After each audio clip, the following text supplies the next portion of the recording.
Hi there, and welcome to the Adventitious Adventures podcast. I know it's been a while since the last episode aired, but I just had this, time where I wasn't feeling the best at being creative and getting things out there, and the holidays and everything else. So it has been a little while, so I do apologize about that. But we're back, and I'm hoping that we'll have, episode after episode now for a while, and get to focus on that. With that, if you're tuning in for the first time, welcome, and I hope that you enjoy what you hear and continue to follow along. For those of you that have stuck by it and been listening, thank you, and I hope that you continue to get things from it and have fun and enjoy the story that you're hearing and everything.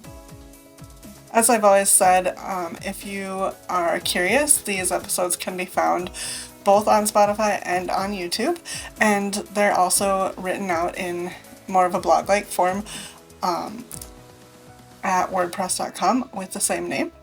So you can always look that up if you'd rather read what's going on instead of listen. Last time, after some delays due to a pair of giants, the party found themselves in the hidden city of Torquedbine. Here they were welcomed a bit hesitantly before being told they would need to meet with the dragon spirit the village held in high esteem. Each of the party took their turn in front of the spirit, gaining knowledge and some interesting gear, before being welcomed more wholeheartedly into the village. During the feast in their honor, however, they managed to find themselves in trouble with a man who, much like them, was from the outside world. As he was dragged away for starting the skirmish, Chop was finally called into the council, and in front of the dragon spirit. The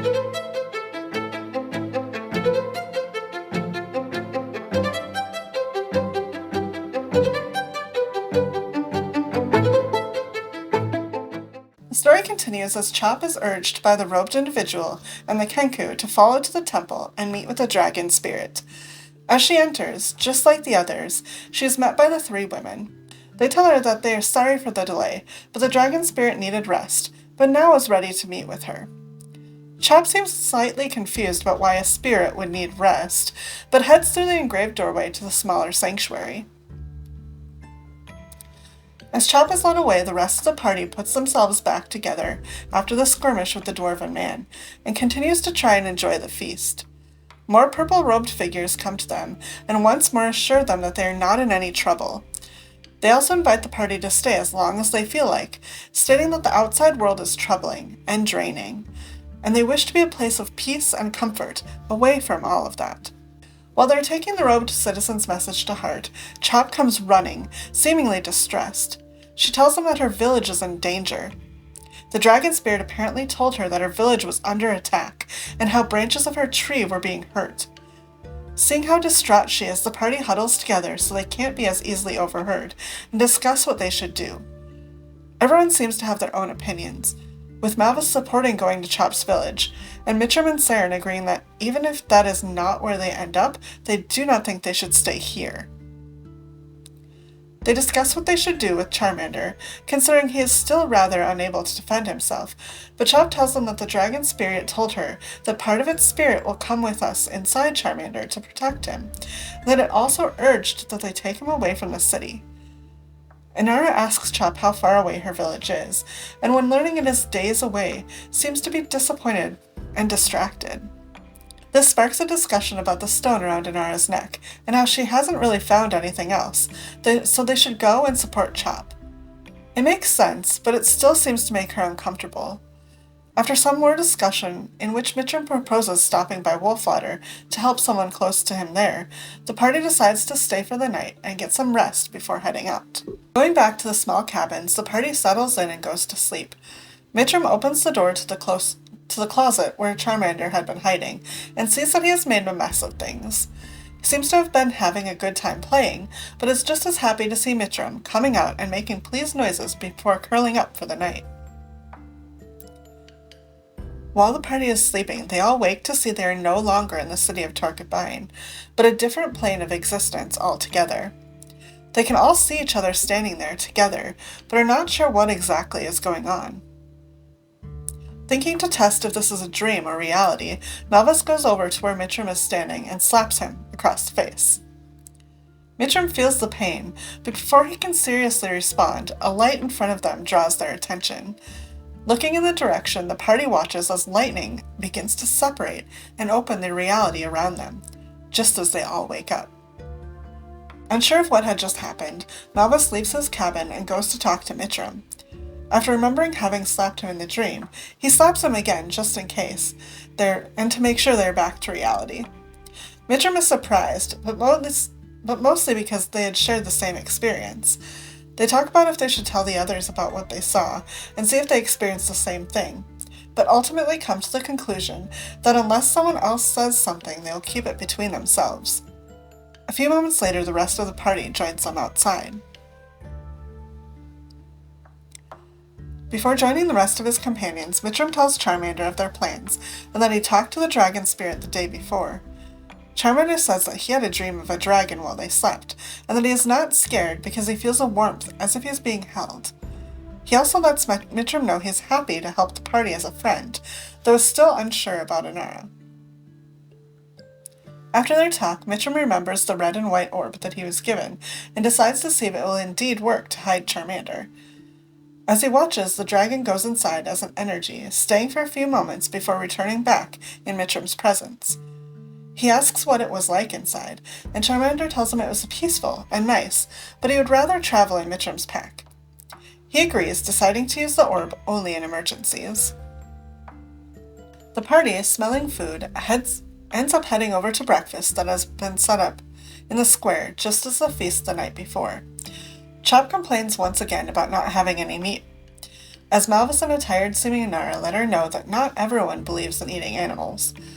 As they are talking, one of the women they had met in the temple, the elf, comes and asks them if they have decided whether they are going to be staying or not. The party tells her that they are still trying to come to a conclusion, successfully dodging the question. The woman tells them that they should not be worried about staying, since Stefan, the dwarf from the night before, has been secured and given time to assess his decisions, stating that it is for his own good, since his attachment to his home is not helpful here in the city. As the woman leaves, the party decides that it is probably in their best interest to not delay leaving anymore. Finishing breakfast, they pack up their things, quietly leaving the outskirts of the city and heading up the mountain and away. When they arrive at the area where they had met the giants, they are greeted by the fire giant, again addressing them in broken common. He tells them that they are now considered not exactly friends, but kind, safe people, and warns that there are traps set up in the direction they are going. Instead, they are led a different way, eventually making their way back to the wagon. Reuniting with Elzaman and Anya, who had stayed to protect things, the party decides to continue their plan to make their way to Chop's village, making a quick detour in Wolfwater.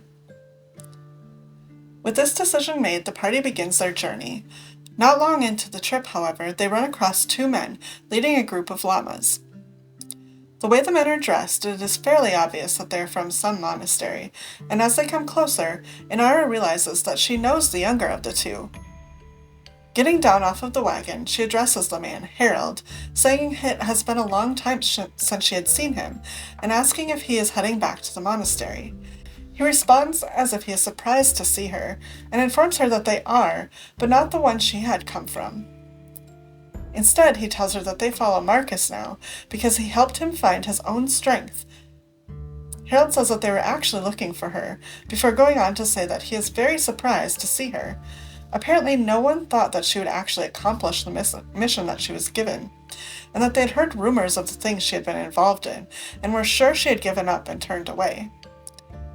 While Harold is making his accusations, Malvis comes to stand next to Inara, asking if he is bothering her. She half-heartedly says it is okay, before trying to defend herself against the things he is saying. As they are talking, Chop also joins in, saying that perhaps they should postpone going back to defend her village, and instead go and find this Marcus guy, to see just what it is he wants. Harold answers that they can send people to help Chop's village, because, unlike where Inara had come from, Marcus actually believes in helping others. This claim apparently proves to be too much for Malvis, and he punches him in the face, claiming no one gets to criticize Inara but him. This ends up leading to a full-out fistfight between Malvis, Harold, and Inara, who is still unsure but angry at what is being spread about her. She gets a couple hits in, but ultimately Harold is focused on Malvis. The man lunges out at him, but just as he hits him strongly in the throat, he pulls back, in pain as flames race across his body where he was struck. In awe at the sight, Inara and the rest of the gathered party look to Malvis, who seems just as surprised as they are that he was able to do such a thing. Seeing his friend hurt by a supernatural force, the other man decides to enter the skirmish, pulling out a sword. However, instead of targeting the one who had done damage, he approaches Inara and rams his sword straight into her, hard. The rest of the party sees this and decide they probably should step in, but before they do, Harold rushes at Malvis once more, again aiming for his throat. Malvis is caught off guard since he had moved back from everything after experiencing magic once again. Just as before, the minute Harold strikes Malvis, flames erupt, this time stronger than they had been. As Harold falls to the ground, burned beyond saving, the rest of the party step in, with Chop raging at the other man, now the only threat.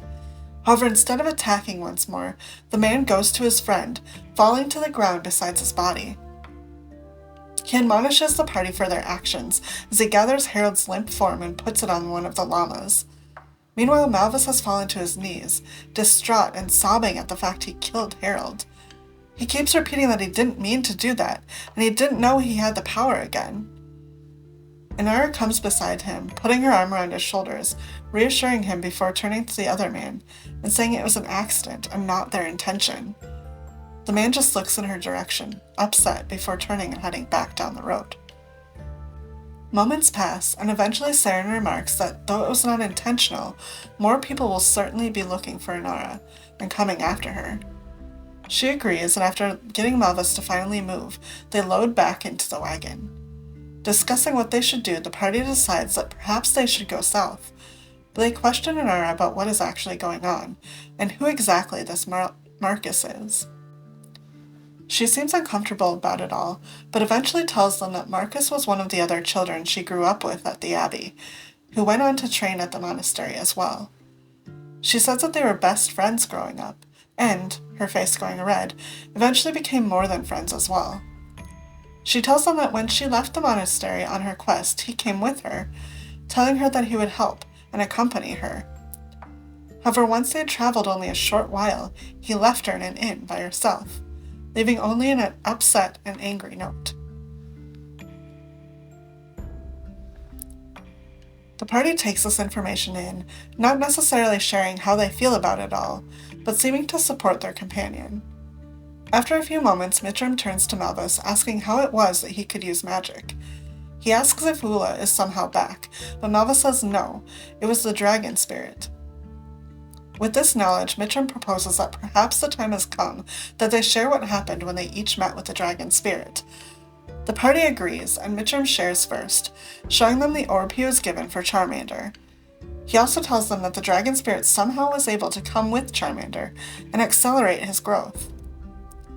The dragon also gifted Mitchum with a special arrow and told him that someone close to him was in danger.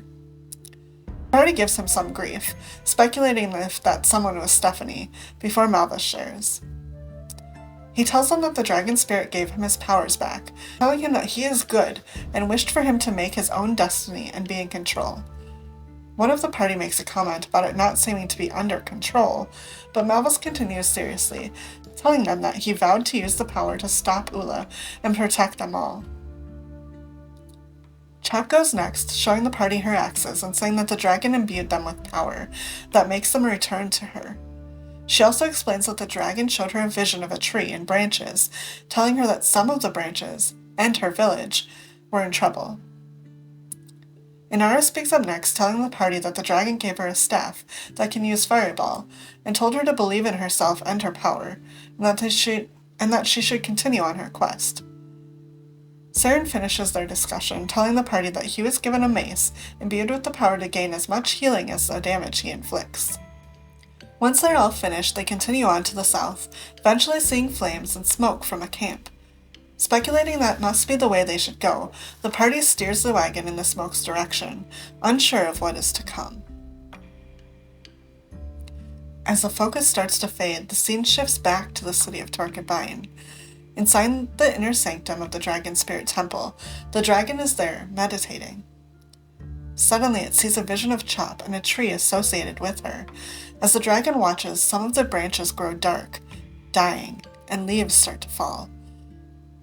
The vision then changes to Mitram and his tree. Just as with the halfling, the branches appear to be weaker. Light flashes, breaking the dragon's focus, as lightning seems to rip and break reality. As the spirit watches, a crack begins to open up, something that should be impossible. Okay, so this episode was a lot of in-betweenness, I feel like, for the most part. It was them, figuring out what they were going to go do and what way we should go from here.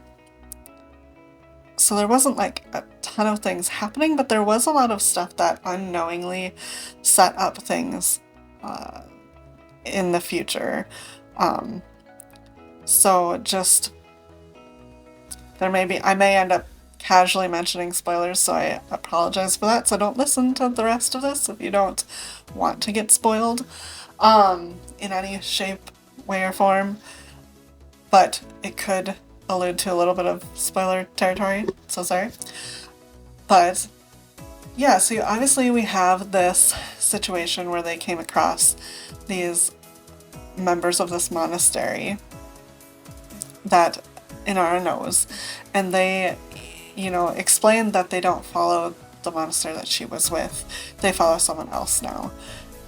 And that's going to be something that is brought up pretty quickly here, but also for the future as well of the whole storyline.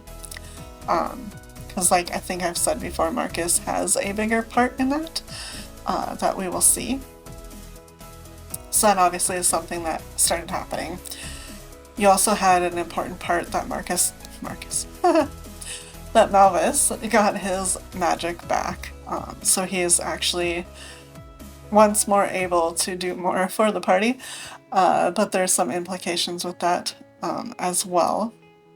Obviously, because it's not like he can control everything with it. And with him just as well, you start to see this, I don't know what word I want to describe it, but this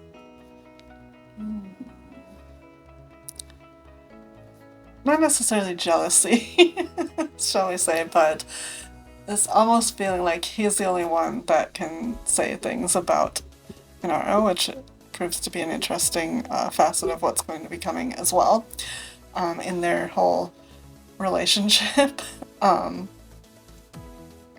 that will be fun to see what happens with that in the coming weeks as well.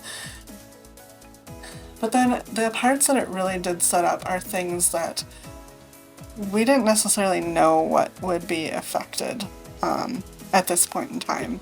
But they have some pretty big parts to play, and that's of these dying branches of these trees. Obviously trees are, the village or family trees, essentially, of Chop and Mitram. And unbeknownst to us, things were already happening with Chop's village. Obviously we didn't know anything about it until much later, and so we will see what happened with that. Because it is a big aspect of some things. And then also with Mitram too, there's things going on with his family that we get to eventually see as well. So it was setting up these things that we had no idea what that actually meant, which I think is kind of cool. Especially for an episode where we weren't really doing too much. A lot of it was deciding what our course of action was and then travel.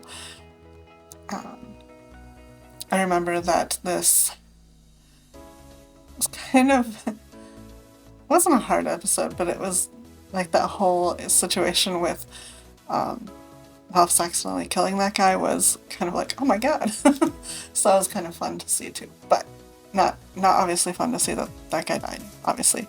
But, you know, just had that experience. So yeah, that's kind of some insight into those things that are going on and what happened in a, you know, episode that's kind of not as exciting. Next time, the episode is going to be a little bit more travel, but they're going to meet some people that have already been alluded to, but you'll finally get to kind of see them for who they are, and who they've kind of become from the little that we've heard about them already. And you get to also kind of see some more of that, maybe standing up for each other and feeling a little possessive situation as well. So with that, that is all I've got for you guys. Until next time, roll well, and I will see you then.